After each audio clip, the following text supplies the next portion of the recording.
Good morning, it's James here again for another video. You can see it's really cold again this morning. You can see there's ice on the rear deck, and the solar panels are all frozen over. Interestingly, they're still giving power, so that doesn't really seem to have much effect on them.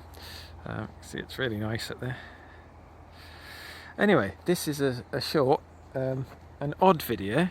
It's about wood, scavenging wood. Now, I'm a big fan of just scavenging wood to use for power, and sorry, it's really interesting because you can, along the canal is often towpaths and forests. Like you can see, there's forest all the way along there. It's forest all the way over there, and so it can be a great way to keep warm for free, but you have to obviously collect enough wood each day to provide enough firewood for the day. So it's a fairly ongoing task in this kind of weather. It takes, I don't know, about half an hour a day, but it's something I really enjoy because it kind of, to me, it feels like being a more back to basics person, like foraging and so on. There's Princess Leonard. Sheldon again. We got two cats. They're practically identical. So yeah, it's sort of it fits in with kind of the way I would like things to be in a perfect world. So anyway, even though here, pretty much the canal all the way along here is just this sort of hedge here, which does not look very useful. This is mostly hawthorn hedge. I don't cut fresh timber or anything. I only collect old timber because, if you can't, you shouldn't burn fresh timber. It is full of sort of fresh sap, and that gums the inside of your chimney up and causes bitumen and resin and stuff to stick to the inside of your chimney, which can then burn, and it's dirty and messy. It doesn't burn very well either because the sort of moisture in the wood stops the fire getting properly hot, so you really need to burn old wood. So anyway, I'll show you what. Just rummaging around this hedge yesterday, I went in about 5 minutes walk up the end, and I'll show you what I found. It's just rummaging in the hedge. I found this, which obviously somebody has already tried to burn. But if you saw that up into small pieces, you don't have to worry about all the nails and stuff. Obviously, it's quite beautiful in its own right, isn't it? It's lovely.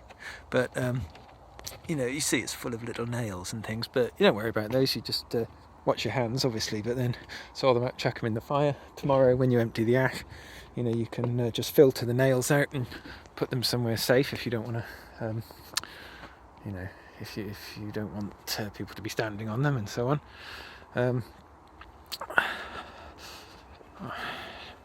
Here we go and see the pussy. It's only a short video, so we have to stretch it out by going to see the cat. Hello.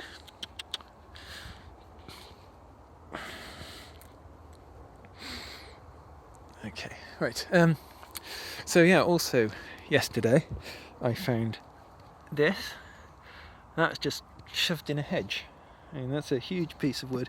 It's aged, so that can be cut up straight away. And I found this piece as well here, again next to the other piece, just shoved in the hedge. With the size fire we have, that will keep the fire in for most of the day really hot. I did a few bits of maths on that, and it saves a fortune, to keep the amount of fire the amount of heat that a little stove like ours produces over a day would cost you several pound if you were to use a sort of halogen heater or something like that in its place. So it is actually incredibly cost effective and worth the labour of going out and finding the wood and sawing it up. I found this bit yesterday as well. This was floating in the canal. It was beautiful, covered in these amazing mesh fungus. It's really nice. And this bit here, so yeah, these are some bits that I've cut up from previous finds. You know, it's a box of bits that I found.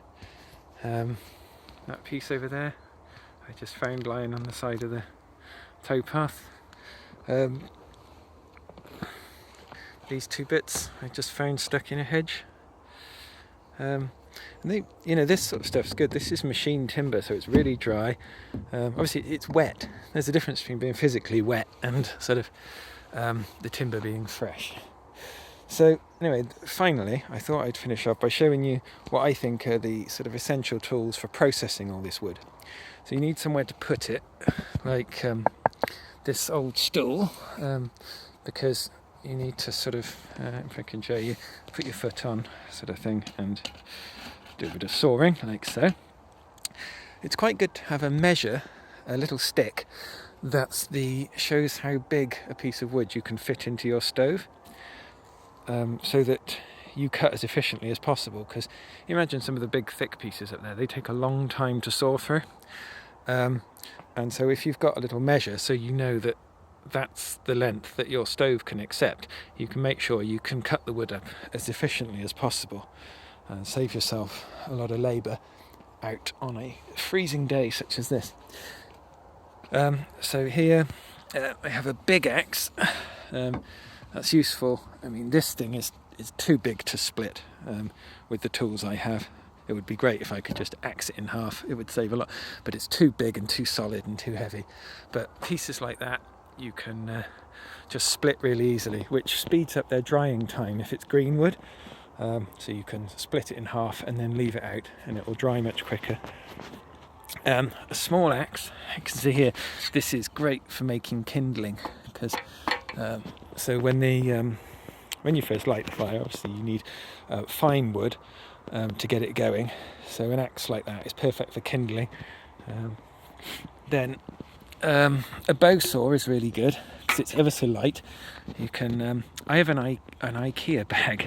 You know, those big blue heavy IKEA bags which I take into the forest with me to collect wood. Sometimes you find a fallen branch that's too big, so I take that with me and I saw up the wood to fit it into the bag. And it's got a very coarse blade on it, so to cut through something like this, it goes through really, really quickly. However, I also have a normal saw. This has got a coarse blade on it, because if you wanted to cut through something like this, if you imagine at some point your bow saw is going to get to that point and then it won't go through anymore because the wood's too big. Obviously you could get a huge bow saw, or you could start sawing from the other side if you can line them up correctly, but sometimes just something like this is much better. However, this is quite slow, and it sort of seems to dull more easily than a bow saw. A bow saw blade seems to have a longer life than this kind of saw blade. So I think that's it. I hope that was vaguely interesting. In this kind of a situation, something nice to look at. In this kind of a situation, you know, collecting and processing firewood is really important, and I really enjoy that. I think that's a great thing. It's very different from just flicking on central heating or turning on a fan heater or something. The fact that, you know, you have to go out and, you know, you have to walk around in conditions like this, which is fantastic, and sort of search in the hedgerows for pieces of timber, bring them home, saw them up, take them in, put them on the fire and warm yourself up, and I think that's just a wonderful thing. So I hope I tried to have managed to impart a little bit of that enjoyment to you. So thanks very much for watching. Give me a thumbs up if you enjoyed it, or send me some comments to let me know what you thought, and I'll speak to you again soon. Okay, thanks very much. Bye bye.